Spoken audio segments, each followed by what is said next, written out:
Hello and welcome to the Cato Institute. My name is Marian Tupi. I'm a senior fellow at the Cato Institute's Center for Global Liberty and Prosperity, and I'm the founder and editor of humanprogress.org. Thank you for joining today's book forum for Centers of Progress, 40 Cities That Change the World. After the presentations, we'll have time for questions from the audience. If you are watching us online, you can join the conversation and submit your questions using the hashtag Centers of Progress. We'll also be taking questions from Facebook, Twitter, or X, formerly known as Twitter, and all other platforms you are able to watch this on, including the comments box on Cato's website. Feel free to start submitting your questions before the Q&A starts. We'll get to as many of them as possible. After the Q&A, please stick around to join us for reception if you are able to do so. Now, without further delay, let me introduce the author of this book, my colleague Chelsea Follett. She's the managing editor of humanprogress.org and a policy analyst in Cato's Center for Global Liberty and Prosperity. Her writing has appeared in Wall Street Journal, USA Today, Newsweek, Forbes, The Hill, Business Insider, and many other outlets. She was named Forbes' 30 Under 30 list in 2018 in the category of law and policy. Her first book, Centers of Progress, examines a diverse group of cities ranging from ancient Athens to Song-era Hangzhou to post-World War II New York City. She will note some emerging common themes, including that most cities reach their creative peak during periods of peace, tend to be highly populated, and thrive during times of social, intellectual, and economic freedom, as well as openness to intercultural exchange. Noting that change is constant, but progress is not, she will suggest that studying the past can teach us what studies of the past can teach us about fostering innovation in the present. Harvard University's Steven Pinker praised the book by saying, "Sometimes and some places seem almost magical in the way they incubate ideas and movements." In explaining the magic in this fascinating book, Chelsea Follett shines a light on the drivers of human progress. I also have the great pleasure of introducing Professor Jack Goldstone, an economic historian and renowned expert on the historical causes of innovation and prosperity. He's the author of Why Europe? The Rise of the West in World History, 1500 to 1800, and 9 other books, as well as over 100 research articles on such topics as long-term social change and the cultural origins of modern economic growth. He's the Virginia E. and John T. Hazel Jr. Chair Professor of Public Policy at George Mason University and a Global Fellow of the Woodrow Wilson International Center. Previously, he was on the faculty of Northwestern University and the University of California, and has been a visiting scholar at Cambridge University and the California Institute of Technology. He holds a PhD from Harvard University. Chelsea will present first, introducing the book, followed by Jack, who will provide insights into the various factors that have often helped to bring about new innovations and economic development historically, and that explain why certain places develop before others. In other words, why some places have become centers of progress. With that, Chelsea, the floor is yours.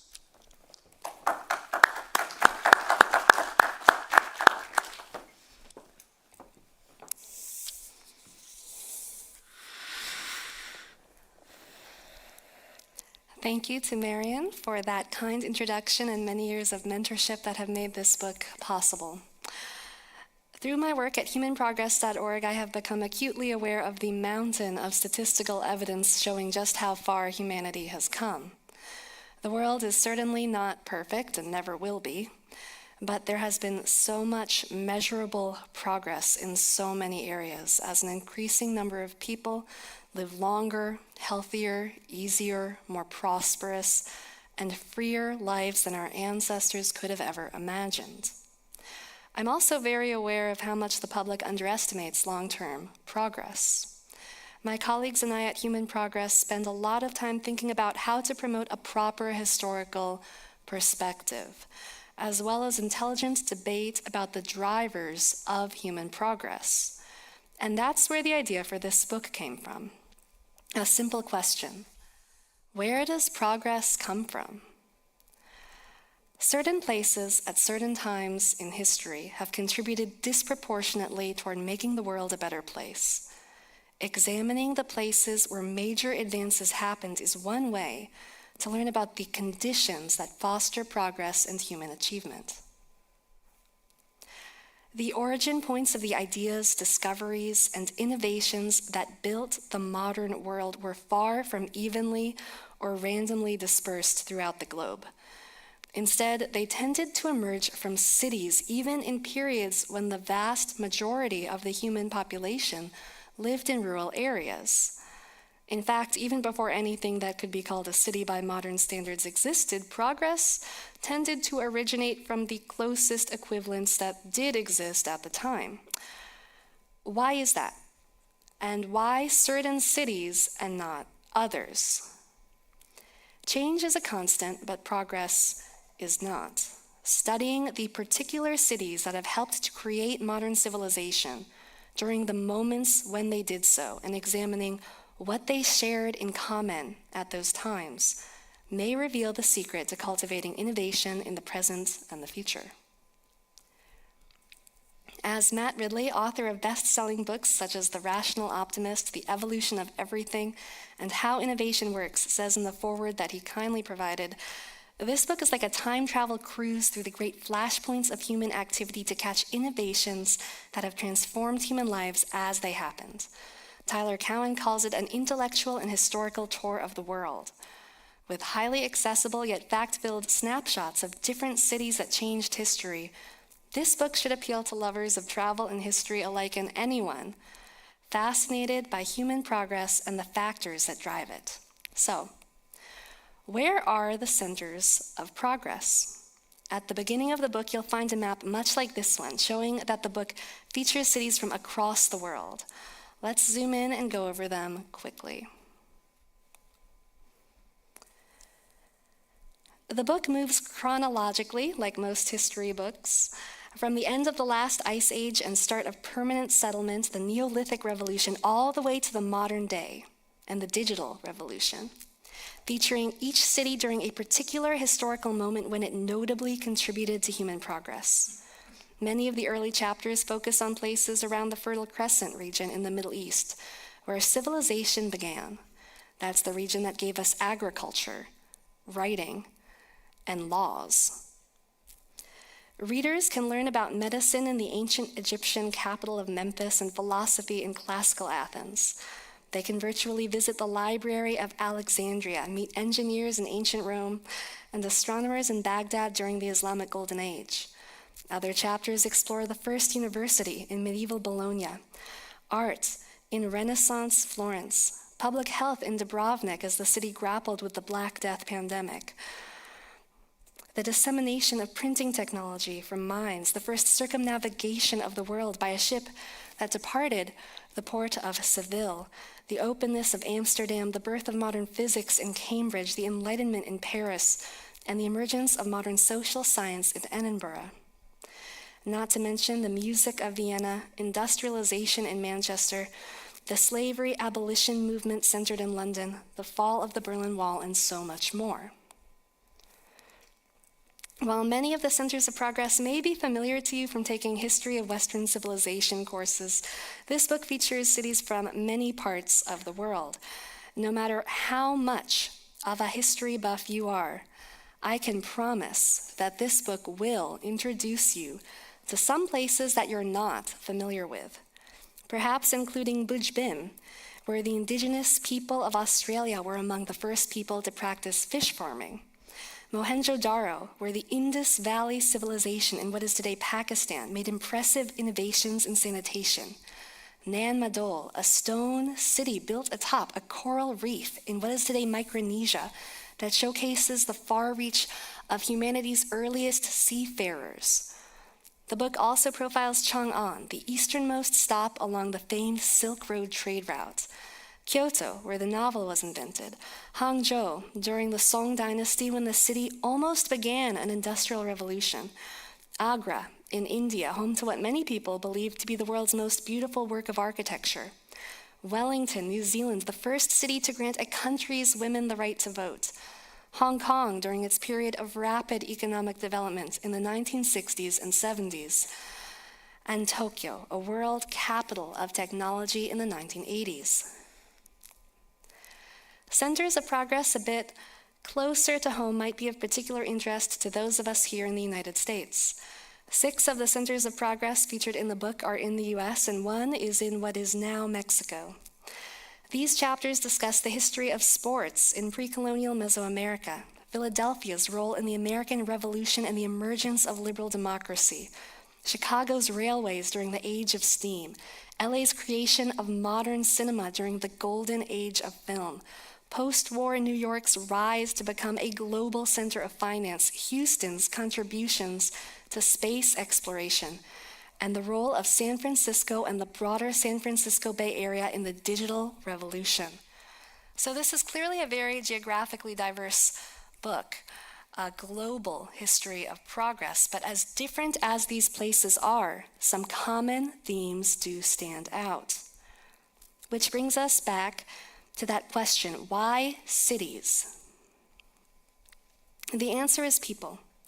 Whenever more people gather together, that increases their potential to engage in productive exchange, discussion, debate, collaboration, and competition with each other. To quote Matt Ridley's foreword once again, progress is a team sport, not an individual pursuit. It is a collaborative, collective thing done between brains more than inside them. This illustration from the chapter in the book on seafaring, showing multiple people propelling a boat that none of them could move individually, illustrates the point. Population is sufficient to explain why progress often emerges from cities, but of course, not all cities. Progress may be a team sport, but why do certain cities seem to provide ideal playing conditions and not others? That brings us to the next thing that most centers of progress share. Relative peace. That makes sense, because if a city is plagued by violence and discord, then it is hard for the people there to focus on anything other than survival and battle. Pictured is Mohenjo-Daro, which is said to have had the best plumbing in the ancient world, surpassing even the sanitation system that the later Roman civilization created. While much remains unknown about the Indus Valley civilization, they have left behind no evidence of a large army and no palaces, suggesting that they may have had no king, or were at least far less hierarchical than the contemporary Sumerians, with the largest building left behind in Mohenjo-Daro being a huge bathhouse instead of a royal residence. If the city's funds were not greatly diverted toward endeavors of conquest and war or the upkeep of a powerful ruler, perhaps that helps explain why the city's people were able to instead focused on funding advances in sanitation and hygiene that were at the time unprecedented. There are, of course, exceptions to every rule. Mainz is a city featured in the book where violent turmoil actually became a catalyst for positive change despite the odds. That was the city where Johannes Gutenberg, creator of the Gutenberg printing press, lived. A chaotic series of violent episodes culminating in a war resulted in a diaspora of printmaking apprentices fleeing the troubled city and spreading out across Europe in different directions, disseminating knowledge of printmaking wherever they went, as you can see on this map. The rapid dissemination of printing technology then forever changed the world and eventually weakened the power of the nobility and the guilds, the very warring factions that had torn Mainz apart. The lesson that I took away from the story of Mainz is that even when conditions are far from ideal for progress, human ingenuity can sometimes still find a way, but when all of the right conditions for progress are present, incredible innovation is still far more likely. And that brings us to the last, but by no means least, secret ingredient of progress: freedom. Centers of progress during their creative peak tend to be relatively free and open for their era. That makes sense because simply having a large population is not going to lead to progress if that population lacks the freedom to experiment, to debate new propositions, and to work together for their mutual benefit. Economic freedom, for example, the freedom to exchange goods and services, has been a central driver of progress. Several chapters of the book explore economic development as cities such as Amsterdam and Hong Kong rose from obscurity and relative poverty to global prominence and shining prosperity through policies of economic liberty. It is obvious how market competition has bettered human lives by bringing about new, innovative companies and useful technologies in places like Tokyo and San Francisco, but I don't think many people appreciate just how many different kinds of progress can flow from economic freedom. For example, donated funds from a thriving soap business ultimately allowed Isaac Newton to publish the Principia, and writing itself was originally invented for the purpose of bookkeeping by accountants in ancient Sumeria. You can find these examples and more in the book. And although there is a popular belief that a true artist should create art only for its own sake, and that the profit motive pollutes art in some way, in reality, many of history's greatest, most beloved artistic achievements, from the classical music of Vienna to the Renaissance paintings of Florence, were the result of lavish funding and financial patronage. By making the creation of art lucrative, each of these cities attracted talent and gave the world some of the most cherished art of all time, and new artistic innovations that enriched humanity. Meanwhile, the liberty to discuss a diversity of ideas, whether in the marketplaces of ancient Athens or the reading societies of Edinburgh during the Scottish Enlightenment, has helped humanity to further our understanding in countless areas, from political philosophy to economics and beyond.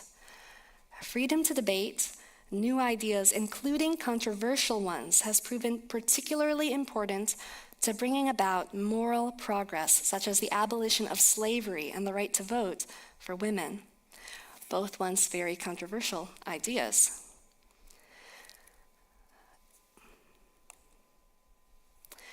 Centers of progress tend to be at their creative peak only briefly.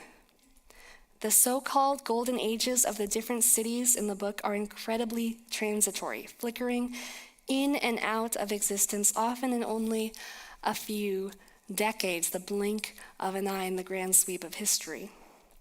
The conditions for progress, such as freedom, openness, and peace, can be very fragile. Chang'an, once among the wealthiest, most dazzling, and cosmopolitan cities in the world, enriched immeasurably by international trade through its position as the so-called starting point of the Silk Road, became increasingly intolerant resulting in massacres of thousands of Silk Road merchants from different cultures. The city also suffered violence due to political instability, rebellions and conquest, and further political instability in other areas of the world along the Silk Road trade route made the Silk Road increasingly unsafe, and trade declined precipitously, ending Chang'an's golden age. Baghdad's openness to knowledge from foreign lands and scholars of diverse backgrounds allowed Baghdad to build on others' work and produce groundbreaking original scholarship in mathematics, astronomy, and other areas during its heyday. We ought not to be ashamed of appreciating the truth and of acquiring it wherever it comes from, the renowned Baghdadi philosopher Al-Kindi wrote, even if it comes from races distant and nations different from us. Broad-minded sentiments for the time, but unfortunately, his views lost out. Eventually, the triumph of an anti-rationalist and xenophobic faction seized power, and the subsequent persecution of liberty-minded local scholars, as well as scholars from different backgrounds, helped bring the Islamic Golden Age in Baghdad to an end. And Baghdad's ultimate downfall, of course, came in the form of conquest. And it is said that the Tigris River ran black with ink after the Mongol invasion because so many scholarly writings were destroyed.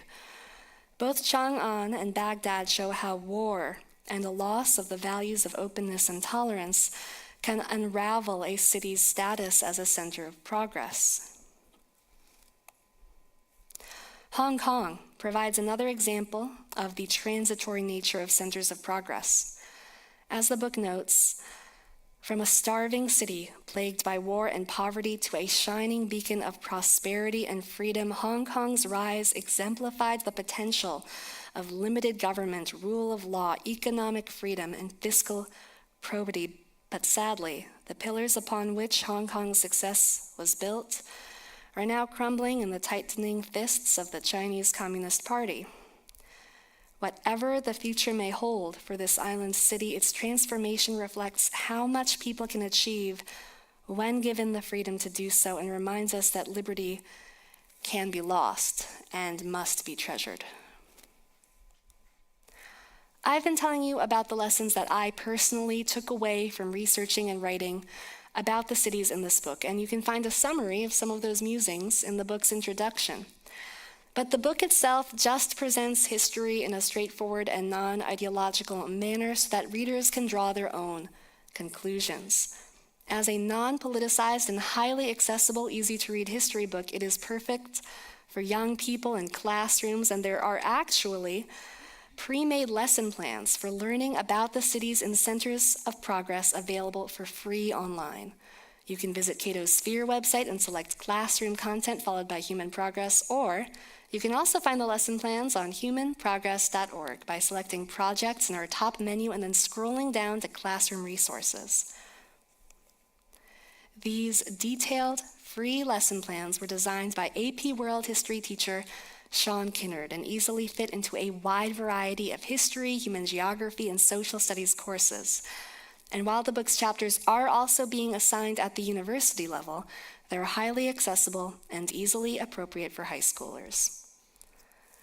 So, Centers of Progress makes a great gift for teachers, homeschooling parents, and professors alike. While it may be of particular use to those in the social sciences, no matter what someone teaches, chances are some of the chapters could be of use in their classroom. And because this book, again, is not ideological, and because it is a light read with easily digestible short vignettes on different cities and covers so many different topics that it really is something that can be enjoyed by a wide variety of people, this book also makes a great gift for birthdays, holidays, and so on. And someone who broadly agrees with me on the causes of progress recently told me, "I did something subversive with your book. I gave a copy to a friend who very passionately disagrees with me and with whom I have agreed to completely stop talking about politics and policy for the sake of our friendship." And while the friend hasn't finished the book yet, reportedly, so far, he's enjoying it. So with the holidays not that far off, and many of you having statistically speaking already begun your holiday shopping, know that this book can make a great gift for so many people in your life regardless of where they stand politically or ideologically. This is a book that everyone can read and enjoy and learn from, and that hopefully sparks many intelligent discussions and debates about the causes of progress. Centers of Progress is also available as an ebook and an audiobook, and soon will be available in translation in Spanish as well. So however you read it, I hope that you will consider taking a journey through the book's pages to some of history's greatest centers of progress. Now, over to Jack for further insights into the causes of prosperity and progress.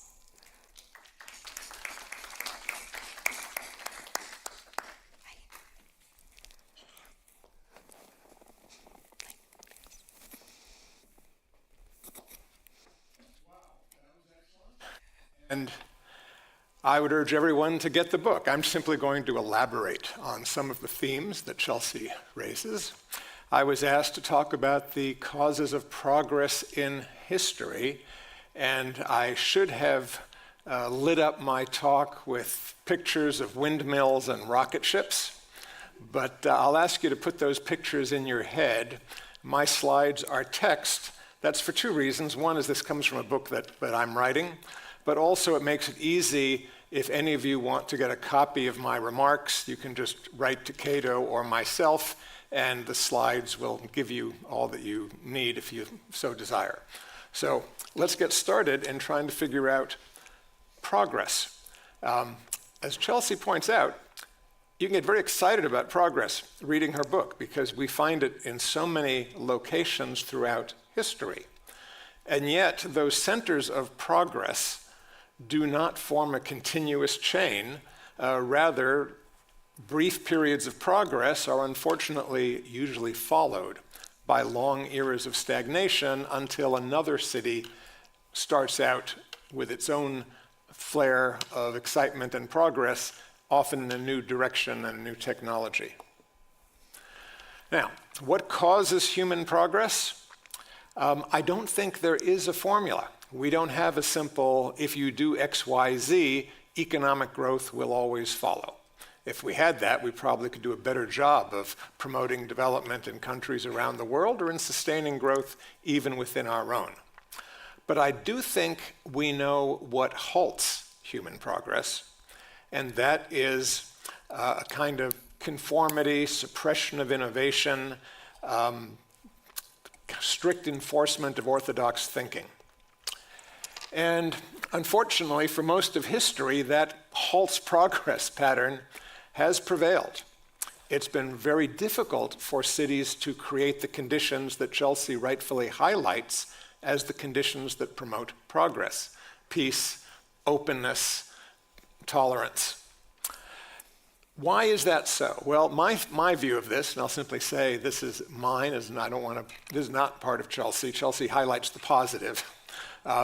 But my concern is that throughout history, we see religious authorities and political authorities binding themselves in a kind of crushing embrace, where the religious leaders agree to protect the authority of the political leaders, the political authorities agree to protect the monopoly of the prevailing religion, and together they form a team determined to root out heterodoxy, innovation, pluralism, in favor of loyalty to the prevailing government and loyalty and even dedication to the prevailing religion. Now, it wasn't perfect, all right? So churches and kings would embrace the caliphs and the mullahs, the Chinese emperors and the mandarins, but it broke down periodically. States make mistakes, plagues come, wars come, conquest comes. So heterodoxies would sometimes prevail. States could be conquered or overthrown. And it was usually in the wake of that kind of change that opportunities arose for more open, pluralist, and heterodox type of government. One of the cities that Chelsea talks about is Athens during the Classical Age. There, the war leader Pericles gave a famous oration at a funeral for Athenian soldiers in which he proclaimed that what made Athens special was its character as the school of Hellas, that Athens had taught the Greeks how to think, how to make art, how to prosper. He spoke of Athens as exceptionally creative because it was an open society. He pointed to the willingness of Athens to take in people from all over, to accept tradespeople from all over, to engage in trade. I mentioned the plays of Aristophanes, Euripides, the philosophies which were not congruent, but philosophies that competed with each other in competing schools, that of Plato, Aristotle, and Diogenes. But they were rooted in a cosmopolitan society with extensive international trade, colonies, and that was also an innovative society. It innovated in mining, in the oil trade, I say olive oil, not petroleum, but that was a center of economic wealth in classical Greece, and of course in naval tactics, allowing Athens to build an empire. Another case, Rome and Alexandria, another of Chelsea's cities, an international crossroads blending Roman, Greek, and Egyptian influences. The Baghdad Caliphate was open to Greek, Persian, Indian, and Roman Byzantine ideas. The early Song Empire had Taoist, legalist, Confucian, and Buddhist notions before it gave into orthodoxy. These cities that Chelsea takes us on this wonderful, stimulating tour of, she visits during their time of flourishing and openness, marked by peace and pluralism. But those are the good times. Progress required confidence and peace so that different ideas would be tolerated. Toleration was actually most common in societies that had recently won their freedom from a larger empire or had won a victory over a major foe, so that the leaders felt confident and they could take their chance with new people and new ideas. Unfortunately, overconfidence and arrogance would gradually set in over time. Governments would become less tolerant. Non-mainstream ideas would be disdained. Foreign cultures would be vilified and marginalized. And the flip side of overconfidence is anxiety and paranoia. Leaders would become fearful. Foreign and innovative ideas were branded a threat. Books would be burned. People with novel ideas would be expelled. They could even set up a formal structure like the Inquisition, famous for Southern Catholic Europe, but there were analogs of Inquisitions throughout history, whose job was to root out and eliminate dissident ideas and enforce the prevailing heterodoxy. Now, what I call these efflorescences, the periods that Chelsea takes us on this marvelous world tour to visit, they tended to be followed by long periods of conformity and stagnation. Whether you look at Renaissance Italy, classical Greece, the age of the cathedrals in medieval Europe, you see great achievements in architecture, art, an outpouring of ideas, and then gradually governments and religious leaders seek to limit change, preserve their power, and enforce conformity, leading to long periods of repetition and stagnation. And war, pandemic, and military conquest could deliver fatal blows that would sometimes wipe out a flourishing center almost overnight. Cities were the centers of pluralism and innovation par excellence. So when Chelsea presents these centers of progress, I read her books. It's exactly right. She captures exactly where the motors and energies of human progress have taken root and flourished. It's really been the great cities of history. We see in the great cities trade, travel, printing, libraries, and courts and academies that were full of enterprising people, because when they were flourishing, cities attracted talent and innovators from all over. And the great cities, critically, were large enough to host a diversity of ethnic groups, multiple religious centers, and they facilitated communication across all of these groups, challenging orthodoxy and giving rise to a flourishing competitive sphere of ideas. as long as the government permitted it or even encouraged it. And the problem is these flourishing cities became targets of conquest. Or if the government decided to crack down, because cities concentrated resources and people, it was relatively easy for the Inquisition to root out the opposition and send them into jail or exile. Cities, like progress, could rise and fall. And unfortunately, if you visit some of the physical sites that Chelsea takes you to, Tenochtitlan, Chichen Itza, I just came back from a trip to Cambodia, to Siem Reap, to see the great temple there. You see how enormous the constructions of the past could be, how much effort and capital went into it, and yet what's left behind are often impressive but empty ruins. Most important, it was true then and it's true now. As Chelsea pointed out with Hong Kong, it's possible for growth even today to come under loss of freedom and the growth of conformist control.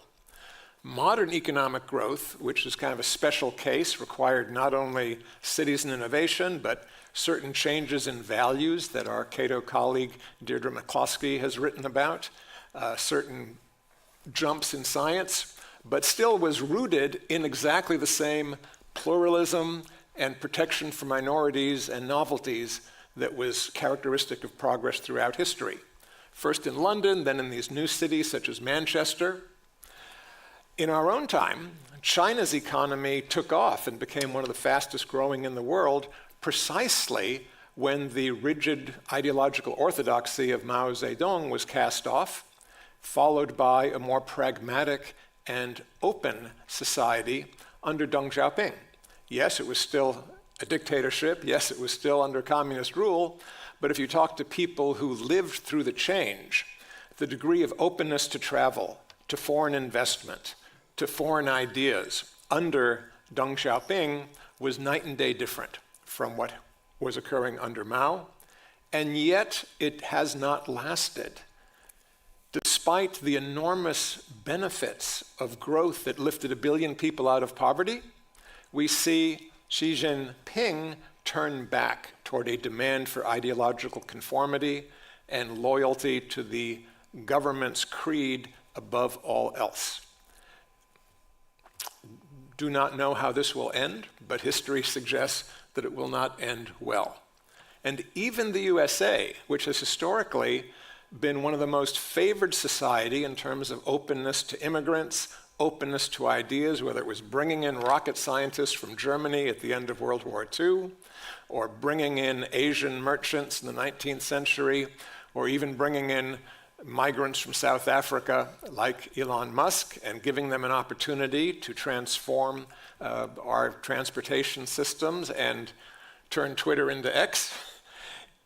Innovations have been a way of life in the United States. And yet even here we are seeing calls to sharply curtail immigration.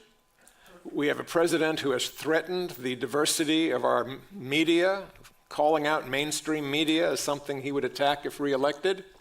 I was recently on the West Coast, and in San Francisco and Los Angeles, you really see what happens if you have a society that goes through decade after decade after decade of increasing inequality. You have, on the one hand, lovely homes up in the hillside that are unaffordable for all but those who did not purchase them years ago. And you have large numbers of homeless people in the lowlands, in the flats, making cities increasingly unpleasant and in fact driving people away from what should be attractive centers of enterprise. So if our cities decay, even we will lose some of that openness, communication that the concentration of people in cities during times of peace and prosperity usually brings. Now, I close with this question. Maybe we're moving into a new world. Maybe cities won't matter as much if the internet can take their place, creating virtual cities. But I don't think so. I really believe that virtual interaction is not the same as the type of bringing diverse groups together in constant communication and interaction exchange that cities facilitate. In fact, social media sites often don't bring different people and cultural practices together at all. They concentrate people in silos who are drawn to that site because they share a single interest. And to the extent that our society is divided by social media into ideologically and culturally distinct groups, we lose precisely the character of the great cities of history that Chelsea has spotlighted and told us about so well. And the same thing, I think, is also true if cities turn into enclaves of kind of gated domains for the rich and ghettos for the poor. That doesn't bring people together in constructive ways either. It's usually been traders, professionals, scholars, business people, merchants, artisans, a broad middle class that's both been the market for ideas and the kind of base, fertile ground for ideas to arise. If you only have the rich defending their gates and the poor who don't have the means to accumulate ideas and opportunities and start businesses, then also productivity and innovation slow down. So I think Chelsea is really pointing us in a critically important direction. Her book shows us the right kinds of conditions for progress as well as the right places. And I think progress still depends on the right kind of cities: open, diverse, multicultural, pluralist, with a large middle class, with the resources and autonomy to challenge the status quo. And that kind of city, I think Chelsea has taught me, is worth protecting and still remains vital to our progress. Thank you.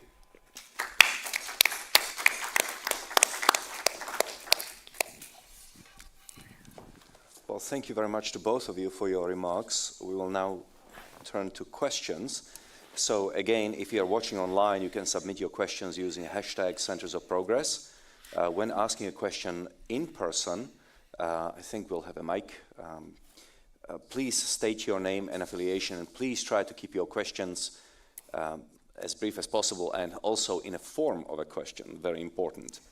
So let's see, we have a question right here in front.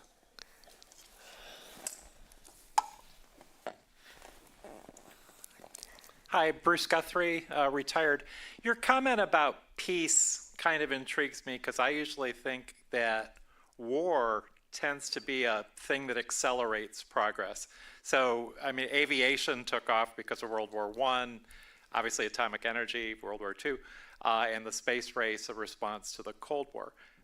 So it seems that the threat against peace seems to be kick off innovation. Could you comment on that? Absolutely. I think that there is a common belief that the competition spurred by war can create progress. And while I do agree that competition can spur progress, we can't run the counterfactual, we can't run history again and see how much faster we would have developed the internet if scholars in places that were not getting along had been able to work together. We can't see whether that would have actually led, through greater collaboration, to faster progress. As Jack was saying, when you have a diversity of people from different backgrounds able to work together rather than separating people into different countries that are at war and not allowed to talk to each other really or engage scientifically with one another, I think having that greater number of minds working on the problems of the day can spur faster progress. Do you want to add to that? Well, I'll simply say we know that war is not sufficient to spur progress because the kingdoms of Southeast Asia in the Champa, Vietnam, and the Thai and Burmese kingdoms were at war against each other for tens of centuries without notable progress. Same thing for Rome and Persia, Byzantium and Persia. It was really when war was on the peripheries that you got some stimulus, but a lot of the initial inventions arose in peace. The Baghdad Caliphate was involved in wars on its distant borders, but the progress was in a domain of peace that was carved out centrally. Great Britain, in the years before the Industrial Revolution, fought naval wars, but there was no war on the territory of Great Britain except the 1688 glorious revolution, which was glorious because it was seen as peaceful and it was an invitation for William to come and take the throne. Most of the countries that were engaged in constant warfare in the Baltic and in the southeast region with the Ottoman Empire did not exhibit the kind of progress we see in the Northwest. So it really took special conditions, not just war, but rather the preservation of a safe space in which artisans, scholars, traders, merchants had the time to experiment and spend the time testing out their ideas. If you're under constant stress, you may, develop some weapons in a hurry, which is good, but most of the great inventions that led to our progress were much more diverse than simply offensive or defensive weapons. Question from Anonymous, building on what you said in your presentation. What do we do about the increasing number of great American cities that are in decline? And as you are getting ready to answer that question, let me ask about the economic inequality. As I understand it, the middle class is shrinking because the number of people who are getting rich is actually expanding. So it's not that Americans are becoming poorer. It's just that both the middle class and the working, or rather the poor, are decreasing and the number of rich are increasing. So would that not be a good thing? There is inequality, but a lot more people have a lot more money. Therefore, maybe possibly the potential of creating more value and innovating. It's true that a lot more people have a lot more money. It's true that the poor have had greater gains than other groups in recent years, and all of that is to be applauded. At the same time, if you ask people across America, do you have confidence in the future? An overwhelming majority say no. And that's bad for progress. In order for progress to occur, people have to have faith in the future, so they're willing to invest and take the time to get an education or start a business. So the very deterioration of faith in progress is a problem. It's true that more people are entering what you would say higher income levels, but a lot of that is simply driving up the cost of things that used to be more available to people with lower income. So it doesn't help if you have more people of higher income if people can't work their way through college anymore because the cost of college tuition has risen so much faster than minimum wage or entry-level wages. I mean, I talk to people all the time of my age, and they say, oh yeah, I put myself through Berkeley or I put myself through Ohio State by working in the summer. You just can't do that because these costs have grown disproportionately. Same thing with real estate and transportation. I joked to a friend the other day that these narrow super apartments, not apartments, condominiums that are building in New York, these narrow skyscrapers, they're beautiful art, and people from all over the world, billionaires and millionaires, come to invest in them. But they're like the castles of aristocrats in bygone days, just like the super yachts or like the gilded carriages that I recently saw at Buckingham Palace. And they're great to look at, and you can say, yeah, more people can afford multi-million-dollar apartments. The luxury end real estate market has gone very well. But ask people who are trying to buy their first home in San Francisco, Los Angeles, or New York. They're not able to do that. And that's actually where progress comes from. Progress really comes from people who are just starting to get a foothold and have an exciting idea to do something new. In this country, the rate of founding of new companies has gone down.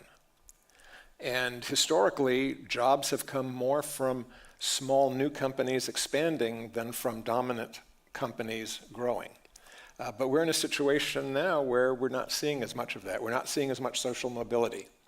So different parts of the data tell different stories, but I'd like to see people in Cleveland, in Youngstown, excited about the future of their cities. Right now, they're not.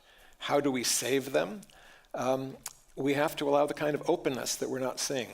We need to change zoning so that housing becomes cheaper and people can move. Right now, people can't sell their homes and move to a new city if they're in a low-income area and want to move to a high-income area. So that hurts. I think we need more security, make sure that people have access to basic medical care, even just raising the minimum income so that people can say, well, I'm going to move to this exciting city where there's a lot going on, and I want to just be able to survive for a few months until I meet the right people or get an idea or get a toehold. And that needs to be made a lot easier. And it's happening. Detroit is reviving because the cost of property is low and entrepreneurs are buying up downtown property to open new companies. Cleveland is seeing a little bit of that. It'll come. But the bottom line, I think, is freedom, affordability, opportunity, mobility. Those are the things that have made cities great. Thank you. Goodness, we have quite a few. Excellent. Over there in the back. Matt Queering, Snapstream. Chelsea, you remarked that during the cycle, the peak is often very short-lived, and I'm wondering which of the 40 cities had the longest run at the top. The golden ages of the cities in the book that I featured actually have been getting shorter. Now that's because we've been making progress faster. The initial innovations featured in the book, such as agriculture in the first chapter, that was developed gradually over many generations. There weren't very many people around in the world back then, and so progress was a much slower process. We eventually were able to make some innovations, but they were very gradual. Writing in Uruk is another example where writing was not invented overnight. It was invented very gradually as we shifted from pictures to simplified pictures that had been rotated, thus becoming more abstract. Eventually we got to writing. These forms of progress were extremely slow, extremely gradual. And people were not able to reap the fruits of that progress for a long time. So those early chapters of the book actually span longer periods of time. And more cities appear in the book as we get into the more recent periods when progress has been much faster. In more recent history, there have been more people who are able to work together and compete and collaborate to create more innovations. And so you see more and more progress recently, but also these bushfires of innovation that tend to disappear quite quickly in recent years. And so the shortest periods of time are the most recent chapters, and the longest stretches of time featured for any city are the earliest ones. Which very conveniently leads to this question, again from Anonymous. Where's the next Austin, Texas? What do you think is the next emergent center of innovation? Do you have any candidates, either of you? Well, Austin, my understanding is that their unofficial motto is keep Austin weird, which I think means that they are doing something right in terms of openness, a culture of allowing people to discuss and debate ideas that might seem a little bit wacky, that are new, that are different. And when you allow people to discuss a great diversity of ideas, you might hit upon something that changes the world in a positive way. The whole nature of progress is that it's impossible to say which will be next. You look for areas that are exciting and free. I would have said Shenzhen a decade ago, the city in southern China that grew from a fishing village to 10 million people in 30 years and was attracting talent from all over. Today, frankly, freedom is under assault in a lot of places. We're seeing a kind of stress of xenophobia. I'm hoping the US that one of our Midwestern cities, a place like Cleveland, if they become a center of electric vehicles or alternative energy, or maybe some place in Africa, perhaps Nairobi or Addis Ababa will become a pioneer in geothermal energy.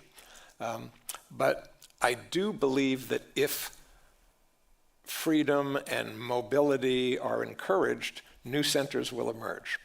That's easier to say than pinpointing where. 3 cheers for eccentricity, which we very much believe in here at the Cato Institute. Gentleman in the middle.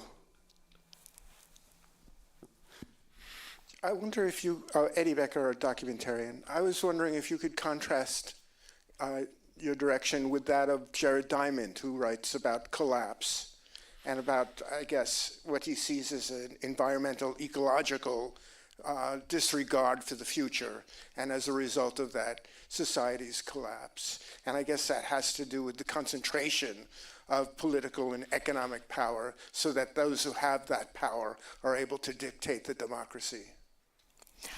All right, so Jared Diamond, Guns, Germs, and Steel has a slightly different focus. He focuses more on the geographical constraints, for example, whereas Centers of Progress, while again, it just presents what happened in different cities and doesn't, within the chapters themselves, push a particular narrative.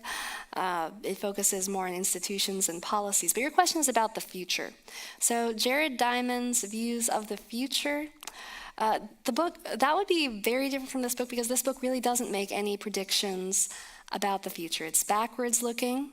It asks what lessons we can learn from the past and does not make any grand assumptions.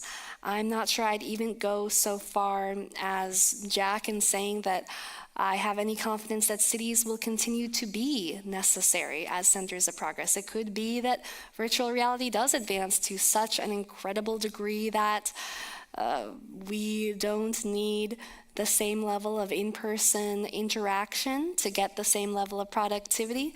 But it could be that doesn't happen anytime in the near future.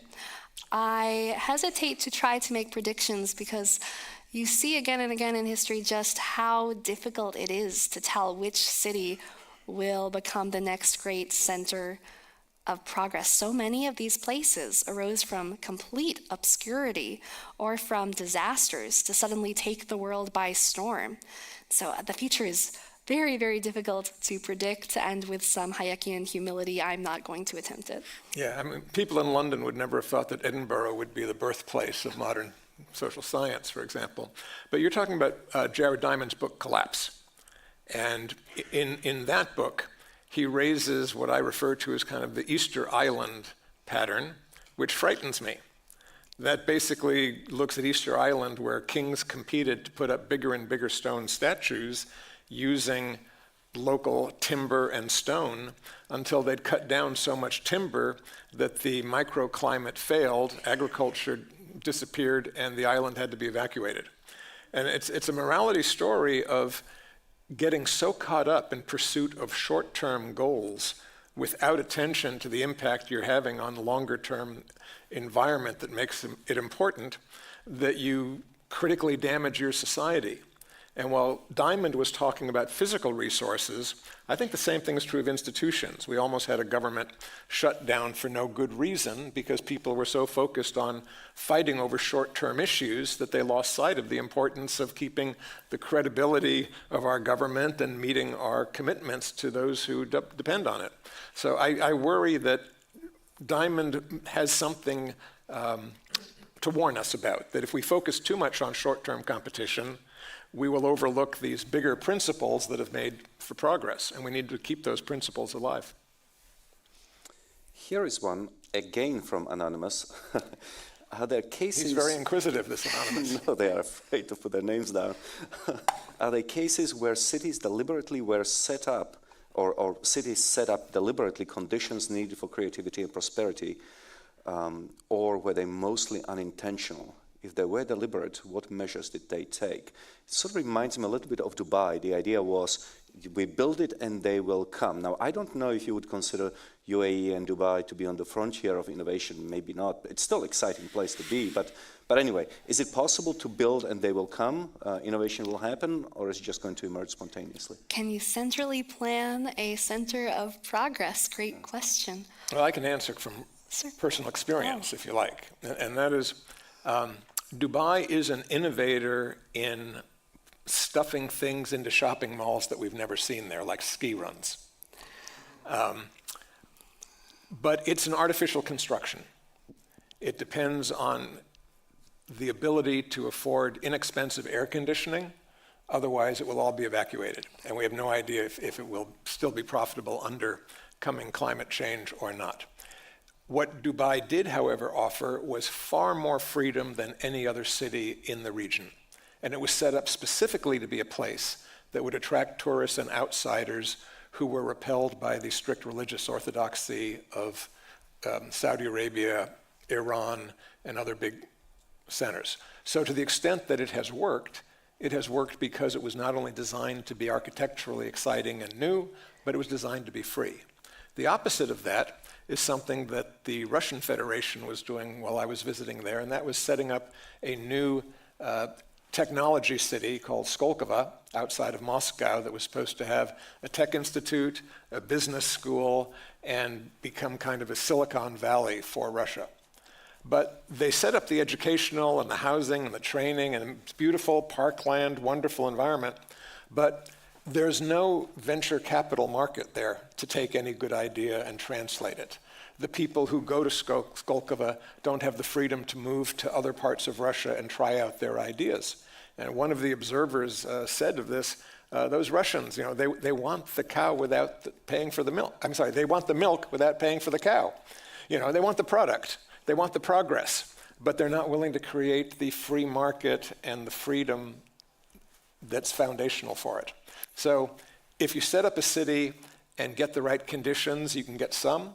But if you just set up a city as a place where people can come together and live, if it doesn't have all the other freedoms that make cities flourish, it becomes an ornament, not a center of progress. And to build on that, I think that just as there are exceptions like mines in the book where you have all of the wrong conditions for progress, somehow though you still do end up with humanity pushing through and making progress, you can have all the right ingredients and it still not work out, but it becomes far more likely. And probably the closest thing to a city profiled in the book that intentionally tried to design an environment for progress would be Hong Kong, with its policy of non-interventionism that allowed the people of that city to rebuild after the devastation of war and from an environment of almost unimaginable poverty into an incredible shining beacon with modern living standards. And again, unfortunately, the book shows that that is also being lost now, and how fragile those conditions, while you can set them into motion if you're an urban leader or a mayor or so forth, it's very difficult to maintain those conditions once you have them. Well, that's all we have time for today, so thank you for your questions and thank you for joining us for today's forum. Please consider purchasing a copy of Chelsea's book. She will be out there available to sign the books, and please join us for the reception up in the Winter Garden. Thank you very much.